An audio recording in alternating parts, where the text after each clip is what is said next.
మన దగ్గర ట్రీట్మెంట్ ఎలా ఉంటదంటే అండి, ఫస్ట్ మీరు వచ్చినాక మనం ఎగ్జామిన్ చేస్తాం. ఫస్ట్ ఎందుకు వచ్చింది?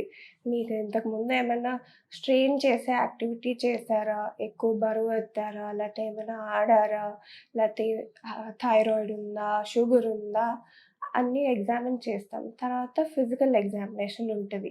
ఎంత రేంజ్ వరకు మీరు లేపగలుగుతారు చెయ్యిని? తర్వాత ఏ మూవ్‌మెంట్‌లో ఎక్కువ పెయిన్ ఉంటది? ఇవన్నీ ఎగ్జామిన్ చేసి తర్వాత మనం అల్ట్రాసౌండ్ అనేది చేస్తామండి. అల్ట్రాసౌండ్‌లో మీకు లోపల నీరుందా? మజిల్‌లో టేర్ ఉందా? లేతే బర్సాలో ఫ్లూయిడ్ ఉందా? జాయింట్‌లో ఆర్థరైటిక్ ప్రాబ్లమ్స్ ఉన్నాయా? అన్నీ చూస్తాం.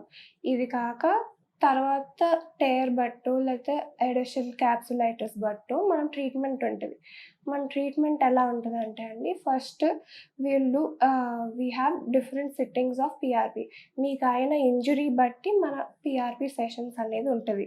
సో, పీఆర్పీ గూడా మనకి ఎలా హీలింగ్‌కి హెల్ప్ చేస్తదంటే, పీఆర్పీ అంటే ఏంటి first platelet rich plasma. Platelet rich ప్లాస్మాలో మనకి గ్రోత్ ఫ్యాక్టర్స్ ఉంటాయి. అవి మన హీలింగ్‌కి ఫాస్టర్ హెల్ప్ చేస్తది.